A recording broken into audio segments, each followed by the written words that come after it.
A very good afternoon to one and all. First of all, I would like to congratulate the university's Vice Chancellor and Head Department of Education for organizing such a wonderful national conference where they have raised the issue of women empowerment and the major problem of our Indian society and the society across the globe is how we can make the half of the population empowered through various activities.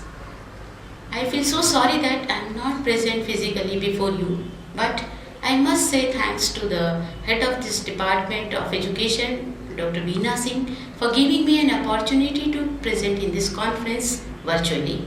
I believe this participating in this conference will definitely elevate my status also, because whenever we talk about the woman, being a woman, I feel that I should be a part of such type of conclaves. So I requested Madam and she has given me this opportunity. My today's talk will be based on the four basic aspects of our women related with the women issues. One is how we perceive and what are the psychological factors which makes the gender differentiated society, which is the hindering the gender equality. The second part will be based on how the Indian scriptures or Vedic literature says about the equality of human beings. The third part will be based on how we can overcome all these problems and how we nurture our students or the children through these various activities, and how we can reach or support our cultural tradition and make in India the same as the Vishwaguru. If I talk about the Indian society or the world society, gender seems to be the most dominant variable that influence the human development. When a child is born, the first question comes in our mind and we ask that whether it is a baby boy or a girl boy. Here the gender discrimination starts, and this gender discrimination plays vital role in the whole development of human society as well as the development of child. If I talk about the different aspects of the rearing of or bringing up of the children, the majority of time we feel that he is a boy, so he should adopt the masculine activities, or he should behave like a dominating role, play the dominating role. Whereas if I talk about a girl upbringing, most of the time it is assumed that she is a girl, she is having the less powers and she should work in the household, and she should deal with the emotional aspect of the family beings. So this is the basic understanding makes the gender discrimination issues more and more vulnerable. I always believe that when we bring our children, we should not discriminate on the basis of their gender, because all human beings are equal. We cannot discriminate them only because of their having the different gender, which is one of the vital for the development of human society. See, when we talk about the discrimination among the male and female, the basic concept comes is the gender schema theory. A gender schema is basically a cognitive structure that segregates the quality and behavior of muscular and feminine categories. And these two categories associated there is a huge association between these two categories. Children learn the behavior keeping in mind their gender. This gender discrimination starts at the age of 2 onwards, because the boy always consider himself along with the father and the girl always consider herself with the mother. This gender discrimination plays a vital role in the development of dominant character as well as the suppressive character. If I talk about the Indian literature or Vedic literature, the Indian literature is one of the best literature in the world, where all these issues were considered by our previous sages. They always believe that the society do not discriminate between the male and female. Both the genders are equal, both have the equal rights. We see the Vedic literature in the two basic categories. The ancient literature is comprised of Veda and Upanishad. The Vedas, basically there are the 4 basic Vedas. One is the Rig Veda. Rig Veda is basically the consider about woman is equal to the male, in which the Gargi having the rights to argue with the husband. This is one of the scripture which says that Rig Veda never discriminate a woman to the men. Similarly, the Atharvaveda, Rig Veda, all these Indian Vedas always consider that the woman should be given the proper education. Once the woman will be educated, he will have the capacity to rule the world. In Hinduism, girls are revered as forms of goddess Lakshmi, boys are corresponding revered to as forms of Raman or Krishna. But if you see the Indian scriptures or the Indian temples, where everywhere across the India, the temples are devoted to the goddess, and that is to the Lakshmi, Saraswati and all. If we see that the Lakshmi means, it is also the feminine gender, which supports the concept that India is always having the society where the women are given the more powers than the man. Saraswati is the goddess of education. This education means the whole development of human soul. If a woman is educated, the whole world will be educated. The same concept comes here also, that Durga.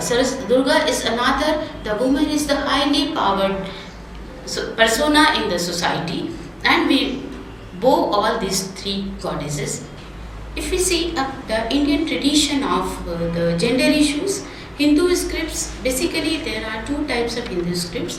One is the Shruti that revealed the Vedas and Upanishads, and the Smriti which comprise of the laser scripture text. Many of the Vedic rishis in Indian ancient time were the woman, married single woman, or the woman who is whole timely devoted with the learning. Basically, if I talk about the Vedic literature, we have the four Vedas. That is, one is the most ancient Veda is the Rig Veda. The Rig Veda hymns always consider that the woman must be educated and they have the equal rights as similar to their husband. Various like Gargi, who has argued with the husband related with the salvation of the Indian soul. The Rig Veda identifies women rishis. Indeed, it contains dozens of various accreditations to the women philosophers like Ghosha and the Maitreyi.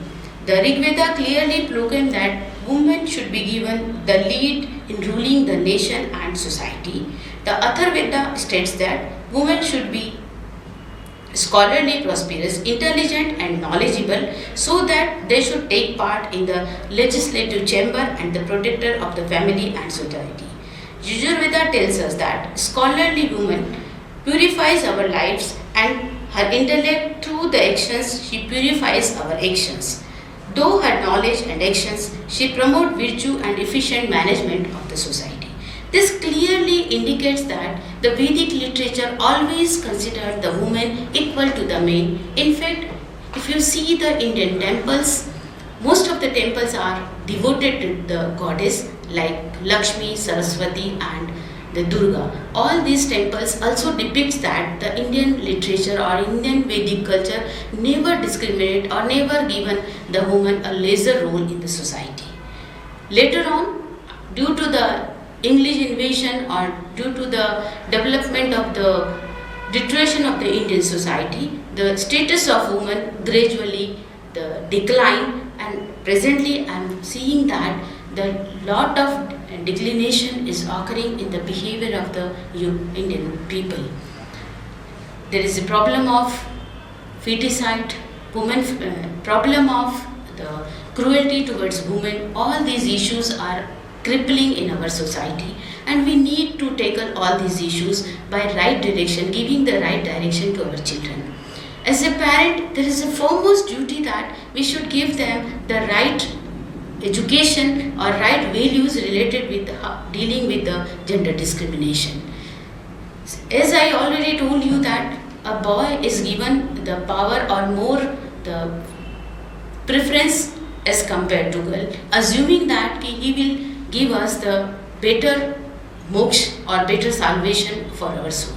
But friends, I am telling you, if as a mother or as a father we do not discriminate the girl and boy, definitely the society will improve in a different way. As far as biological concern, that there is no difference between the girl and boy, the major problem is in the rearing of our children. Most of the time we believe that the girls are given the less priority, they should not be given the work related with the outside world, and boys are meant to do the outside work. This is the point where the discrimination starts, because the society needs both the type of people to work togetherly in a coherent manner. When I talk about the girls' education, if you see the examples of various girls are dominating or playing the role very successfully in their home and outside world also. Friends, the Indian society always requires the equal status or equal opportunity to be provided to boy and girl, both the cases. The government of India is running various flagship programs and trying hard to abolish this gender discrimination. We always believe that we do not believe in the gender discrimination. I always believe in the gender equality. Gender equality, basically we treat the male and woman the equal as equal as human being. When I just request all the people, those who are participating in this conference, that we have to start this concept right from our home, because from age 2 to 5 is the moral development age, where the child learns the moral values, and these values can be provided through our house, through our family environment only. If we educate a woman, always believe that the woman is mother is one of the major role player in development of the child. If we educate the woman definitely will give the right values to our children. So women education is one of the very important issue where we can develop or we can abolish the gender discrimination concept.